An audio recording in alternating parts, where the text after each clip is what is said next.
Hi guys, I'm Brooke and this is Pippa and we travel full-time in my 2011 Honda Pilot.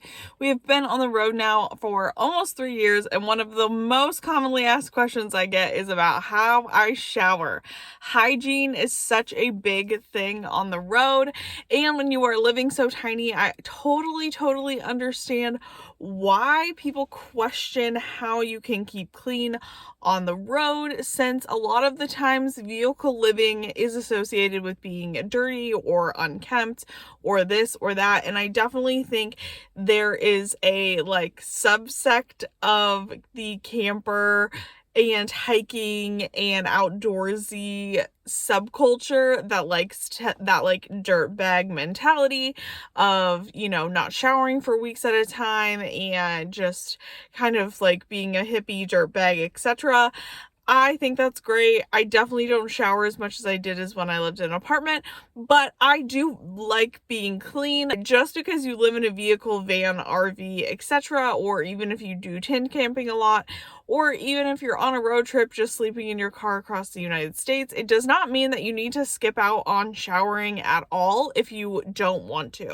I definitely shower more living in my car than I ever did living in my RV, but I also don't shower every day. When I lived in an apartment, I definitely didn't shower every day either. I definitely only wash my hair about once a week in an apartment and any kind of living situation. I just naturally have very dry hair, and so I just have never needed to wash my hair as often. So I have my hair kind of situation the same as when I lived in an apartment, but for body showers, all of that, unless it's the middle of summer and I'm sweating all the time, there is no way I am driving to go find a shower every single day. I'm not gonna lie about that part. But if I am on my period, if I've been sweating, if I've been hiking, if it rains, if I feel dirty, obviously I can go find a shower just like you could in regular house living. It just takes a little bit more effort, but everything living on the road does. So one of the biggest places where I go shower, one of the main sources of my shower needs, is of course Planet Fitness. Just like a lot of people you see online, I love Planet Fitness. If you are staying in one area, you can get away with just having like the $10 membership or whatever it is, but if you are traveling, you need the black card. So I think now the last time it pulled from my bank account, I think it's up around $25 a month. They kind of like sneak different fees and stuff in there every once in a while, and so it tends to fluctuate on how much it costs, but I think it's about $25 a month. That includes obviously all of the black card perks as well. So if you're into tanning, if you want to do those hydro massage beds, if you want to work out, obviously all of that is included. A lot of Planet Fitnesses are also 24 hours, so there is a large portion of the van life, car life community that also use their parking lots to sleep or do work in and use their Wi-Fi. I get the question a lot about Planet Fitness if I just go in and shower, or if I like pretend to work out, or what I do in that situation.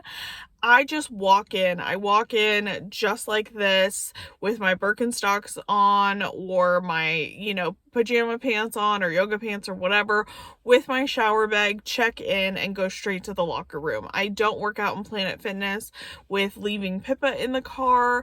Most of the time I am showering early in the morning, and I am kind of like chasing the sun a little bit to make sure she doesn't get left. I'm not a night owl, so I don't do anything at night. If I were to pick up a workout routine or something, I would probably do it in the evening, so I knew that it was only getting cooler for Pippa when I was leaving her in the car. But I don't work out at all. I can tell you 100% no minimum wage teenage worker that is behind that check-in desk cares what you're doing in there, as long as you are not breaking the rules or being some sort of menace to the Planet Fitness. It's nowhere in the contract that you have to work out to use their facilities like it is with LA Fitness and Anytime Fitness, I think they do have clauses in their gym contracts that you should be working out if you are using their bathroom and shower facilities. But for Planet Fitness, I think they know a large portion of their income comes from nomadic people or people who travel, which is why obviously they have that option, and it's a very low rate. I don't think they're expecting a lot from their customers. At the same time, if that ever changes, I would obviously change what I'm doing, but I have never ever had an issue just walking in and checking in, going straight to the showers, and then leaving 20 minutes later with wet hair. No one ever has stopped me, asked me, or even cares. The next big one that I do, I guess the second most frequently, is truck stop or travel stop showers. So travel stations like TA or Love's, Pilot, etc. all have shower facilities for truck drivers, but they are obviously open for purchase for anyone. I do try to be respectful, and if I can see that there are not a lot of showers available, I do try to either wait my turn or go find a Planet Fitness instead. I try not to step on truckers' toes in that aspect because of the fact that they are in a truck that they cannot move when they are on break, whereas I am in the car and I can go to a different location.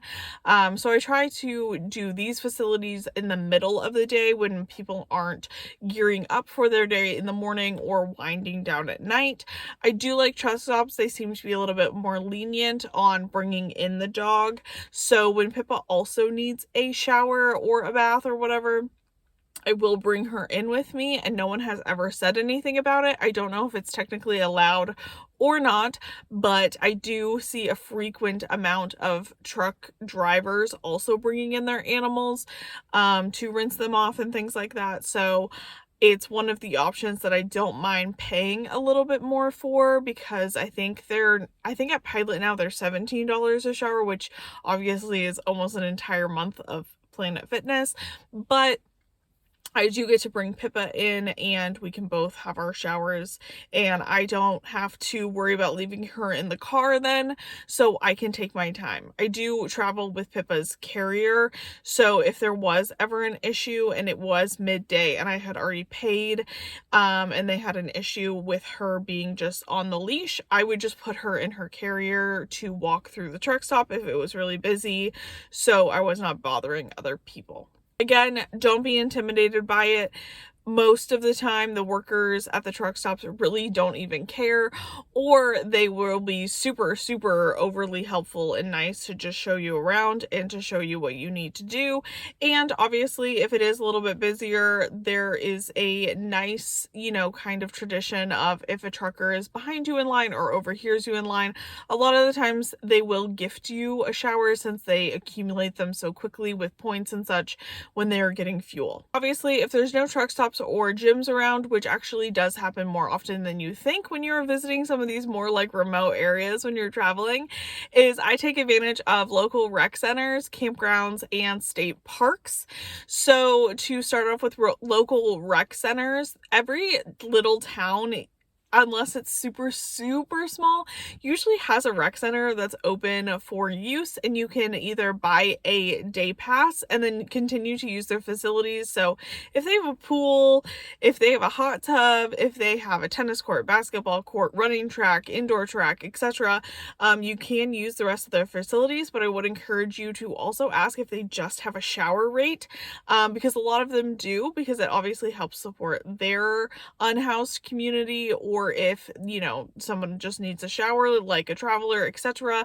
Sometimes maybe like the day rate is $7 a day, but if you're just going in to use their locker room shower, it's like $3 or something. So always ask.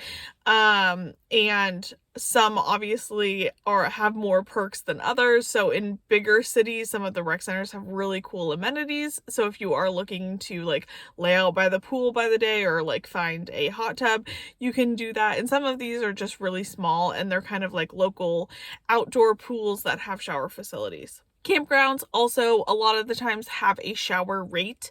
They know people who are tent camping or traveling that way maybe don't want to spend the money to stay at the campground, but they have needs like an RVer may want to stop and dump their tanks, but maybe not stay there overnight. Same thing with showering. Just ask if they have a shower rate. And as long as you're nice, I have never had a problem with someone allowing me to use the shower for like $5. Same with state parks. So a lot of state parks, same thing, they have a daily rate entrance rate anyways. So when I have gone to visit state parks, which I visit more frequently than national parks, I just ask if I am allowed to use the campground showers if it is coin operated when I'm paying the day rate when I come in. I just ask really nicely and I say, hey, I've actually been on a road trip. Do you guys have a campground here with coin showers? Do you mind if I use it? And literally, I have never been told no ever in my life, because obviously you're paying the day rate, and then coin operated showers work exactly how they sound. You put quarters into a shower and use it that way. And even though I'm not staying at that campground, same thing, I just ask really nicely and I'm not a jerk about it. And literally no one has ever told me no.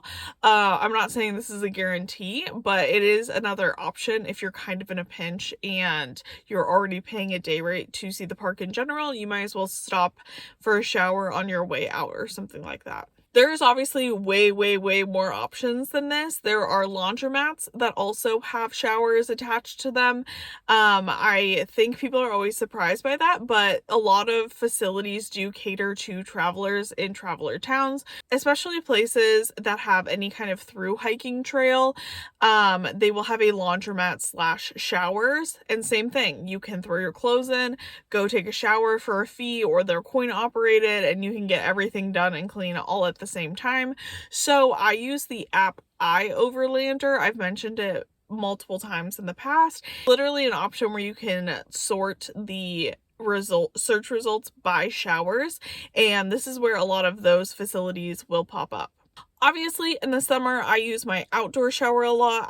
In the hygiene playlist that I will leave linked, I show you guys how I use my outdoor shower. I have other outdoor showers linked on my Amazon favorites, but unfortunately, I have been told time and time again that my shower, specifically REI, has discontinued making, unfortunately, since I made my first video almost 2 years ago. So unfortunately, you can't purchase, I don't think, the same exact shower that I have. But in the summer, there is a ton of options to get a pop-up tent to have an outdoor shower. My favorite pop-up tent that I used all last summer when I had my pop-up camper was the Ozark Trail shower tent. Ozark Trail is Walmart's basic entry-level camping brand, and the reason I liked their shower tent versus the unfold and pop shower tents is because it did have the support poles, so it's not as easy to put together as the pop-up tents, but it is more secure because in the summer I tend to camp in places with high winds, which is why I had an issue with the pop-up camper. And so it was just much more sturdy when I was using it, and I wasn't having the walls kind of close in on me while I was trying to shower or change in that tent. And so I highly recommend the Ozark Trail one. I'm pretty sure it's only a few dollars more than just one of the pop-up ones from Amazon, and it holds up way better. It's pretty well made, and it only takes an extra couple of minutes to put together, and it then holds its shape really well. Plus, in the summer, I paddleboard with the jog a lot, and I can hang my swimsuit and things like that in there, and it be able to dry out because it has more support. And of course, if I'm in between anywhere or cannot make it outside because it's too cold or don't want to do anything, or I just kind of need a bird bath, baby wipes, wet washcloth with some soapy water. That's what I do the most in the winter because, again, I'm not sweating, so I just kind of wipe down the areas that need a little bit of attention, and that's it. To some people, maybe that's gross, but it really is not something that's that intense. I'm here most of the time by myself, so if I am not offended by my stench or whatever, and I'm not sweating or feel disgusting, that's all I really care about. I tend to look for baby wipes or water wipes that are mostly water. I pick the sensitive skin ones because I don't want a lot of scent or like residue left on my skin. I pick things that are just basic level from Walmart, whatever's on sale. I'll pick like a 3-pack of baby wipes and that's it. I don't really buy into a lot of the bigger company like shower wipes and stuff like that. They're pretty much all the same, and a lot of the times I literally will just take a washcloth that I have soap and water in a spray bottle. I'll just spray some diluted soap, wipe down, and then with a different washcloth that's wet, just rinse off, and that's it. And I've never had a problem. I've never had a rash. I've never had any issues with any cleanliness or hygiene, anything like that. Obviously on my face, you guys see me in my vlogs and stuff all the time, I just use kind of like a makeup remover wipe, and that's it on the in-between times. So I hope this helps. My shower routine hasn't changed much since I've been on the road, but I did want to make this updated video, and hopefully maybe it gives you some ideas. I know people will leave their ideas in the comments below, which is great, so pick whatever works for you, and I will see you guys on the next one. Bye!